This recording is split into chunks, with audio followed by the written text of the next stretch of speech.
How you been here? Back on this old truck for just a little bit. Again, not a lot of time to spend on it, but it's real pretty today. I think it's about 71 here, and toward the first part of next week here, they're calling me down in the 20s and stuff for a day or two.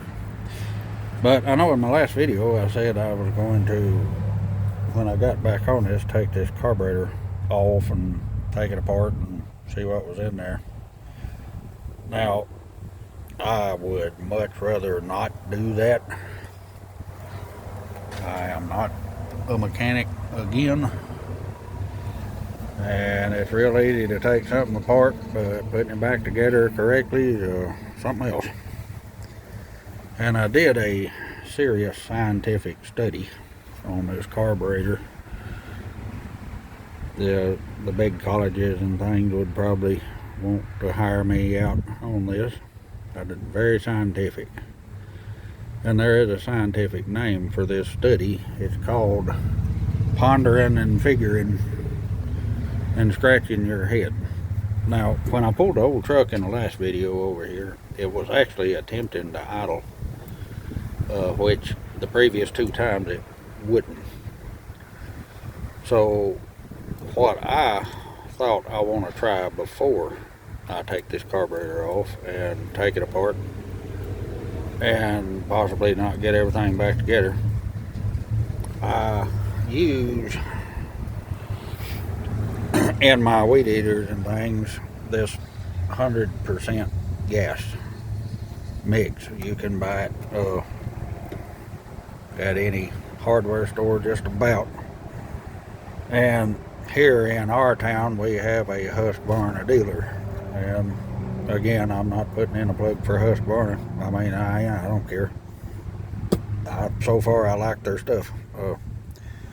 If they want to send 50 cents my way, appreciate it, but you ain't have to. But I got thinking, this is 100% pure gas, and I don't know what kind of oil mix is in it, but I bought I don't know, is that a quart can?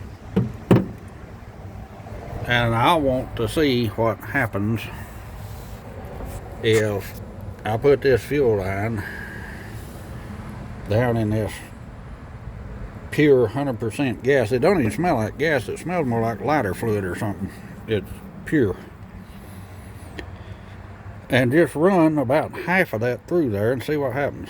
See if that pure gas and oil mix may not kind of clear this old carburetor up a little bit.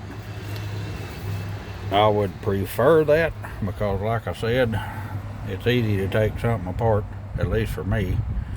Putting it back together is another matter. When I was growing up, I don't know, mid-late 70s, that old fella lived next to us. He loved working on stuff, and he was pretty good at it. He was just a backyard feller like myself, but he would tell something wrong with your car or something. He'd say, bring that thing over to the house. We'll tear it apart, spread that all over the yard, and make it right. And my dad had, I don't remember what kind of car it was. There was something got wrong with it. And he told my dad, he said, bring that thing over and we'll spread it across the yard. And Dad said, yep, and lose about half the parts. So, unfortunately, that's me. I wished I could, and I might can, and if it comes to the point I'll have to try it, I'll try it. Who knows? You never know what you can do till you try it and just kind of pay attention. But I want to try this, just see what happens.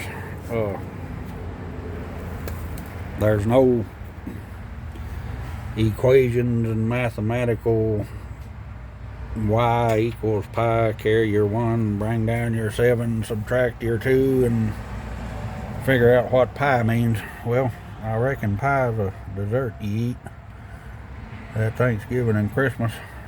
That's the only thing I could ever figure out. But let me pause this and get set up and see if we can't run some of this pure gas and oil through that carburetor for a little bit, see what happens. If it helps it and works, great.